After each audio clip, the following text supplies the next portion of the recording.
سفر میں پیش آنے والے 10 مسائل جو عام طور سے پیش آتے ہیں۔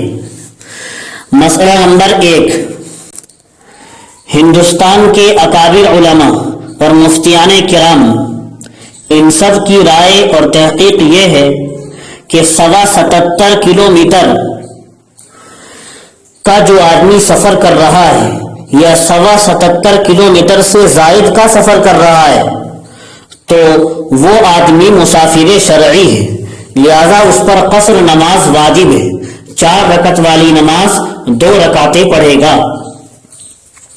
مسئلہ نمبر 2، لمبی مسافت اگر کوئی آدمی جلدی طے کر لے، ہوائی جہاز وغیرہ سے سفر شرعی کی مسافت چند گھنٹوں میں ہی طے کر لے، پھر بھی قصر کا حکم جاری رہے گا۔ مسئلہ نمبر 3، مسافر شرعی پر قصر واجب ہے۔ جو شخص مسافر شرعی بن جائے اس پر شرعاً لازم ہے کہ وہ 4 رکعت والی نمازیں 2 رکعت ہی پڑھے، لیکن کب پڑھے گا؟ جبکہ وہ تنہا نماز پڑھ رہا ہو یا امام بن کر نماز پڑھا رہا ہو۔ لیکن اگر کسی امام کی ابتدا میں نماز پڑھ رہا ہے تو مسافر پھر پوری ہی نماز پڑھے گا۔ حنفیہ کے نزدیک یہ قصر کرنا مسافر کے لیے صرف جائز ہی نہیں ہے بلکہ واجب ہے احناف کے یہاں، حتیٰ کہ اگر کوئی مسافر 2 کے بجائے 4 فرض ادا کر لے گا تو وہ گنہگار ہوگا۔ امام ابو حنیفہ کے یہاں وہ گنہگار ہوگا۔ مسئلہ نمبر 4، مسافر اگر کسی جگہ اطمینان کے ساتھ مقیم ہو اور اسے سفر کی جلدی نہ ہو تو بہتر یہی ہے کہ فرائض کے ساتھ سنن موقدہ بھی ادا کرے، اور اگر اطمینان کی کیفیت نہ ہو اور سفر کی جلدی ہو تو ایسی صورت میں سنت موقدہ چھوڑ دینے میں کوئی حرج نہیں ہے۔ مسئلہ نمبر 5، مسافت سفر کا اعتبار کہاں سے ہوگا؟ جب مسافر سفر کی نیت سے اپنی جائے قیام، اپنے رہنے کی جگہ کی آبادی اور اس کے ملحقات سے آگے بڑھے گا تو اس پر قصر کے احکامات شروع ہوں گے۔ محض گھر یا محلے سے نکلنے سے وہ مسافر نہ سمجھا جائے گا، بس جب اپنی بستی کی آبادی سے باہر نکل جائے گا اسی وقت سے سفر کے احکام شروع ہو جائیں گے۔ مسئلہ نمبر 6، بڑے شہروں سے سفر شروع کرنے والا کہاں سے مسافر بنے گا؟ بڑے شہروں جن کی آبادیاں میلوں تک پھیلی ہوئی ہیں تو ان سے جو شخص سفر شروع کرے گا تو وہ اس وقت سے مسافر شمار ہوگا جبکہ اس شہر کی حکومتی حدود سے باہر نکل آئے۔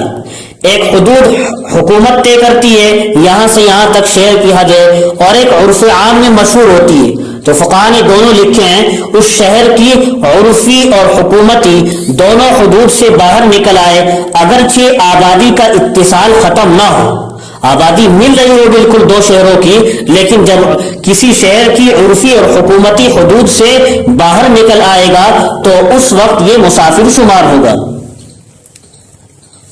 مثلا اس کی مثال یہ سمجھیے، دلی سے غازی آباد کی طرف سفر کرنے والا جب ضلع غازی آباد کی حدود میں داخل ہوگا اسی وقت سے مسافر سمجھا جائے گا، حالانکہ دلی اور غازی آباد کی آبادیاں مل چکی ہیں۔ یہی حال دوسری جانب لونی، نوئیڈا اور فرید آباد وغیرہ کا ہے۔ مسئلہ نمبر 7، اسٹیشن، ایئرپورٹ وغیرہ پر قصر کا کیا حکم رہے گا؟ آبادی سے جو ملے ہوئے اسٹیشن، بس اسٹینڈ، ایئرپورٹ وغیرہ ہوتے ہیں یہ سب شہر ہی کے حکم میں ہوتے ہیں، لہذا وہاں سے سفر شروع کرنے والا یا واپس آنے والا ان جگہوں پر قصر نہیں کرے گا، وہ اس کے شہر ہی کے حکم میں، اس کی بستی کے ہی حکم میں۔ لیکن اگر یہ جگہیں آبادی سے فاصلے پر ہوں، جیسا کہ آج کل بعض شہروں کے ایئرپورٹ آبادی سے کافی دوری پر واقع ہوتے ہیں، تو پھر آدمی حدود شہر سے نکلتے ہی مسافر ہو جائے گا اور ایئرپورٹ وغیرہ پر قصر نماز ادا کرے گا۔ مسئلہ نمبر 8، مسافر بننے کے لیے سفر کے ساتھ نیت سفر بھی ضروری ہوگی۔ شرعی طور پر مسافر وہی شخص قرار دیا جائے گا جو سفر شرعی کی نیت سے سفر کا آغاز کرے۔ بلا نیت سفر کرنے والے پر مسافر شرعی کا اطلاق نہ ہوگا۔ آدمی پہلے انداز کر لے، جوڑ لے کتنی دوری کا سفر کر رہا ہے، سفر شرعی کی نیت کرے، تبھی اس پر احکام لاگو ہوں گے۔ مسئلہ نمبر 9، جس راستے سے سفر کر رہا ہے اسی کی مسافت کا اعتبار ہوگا۔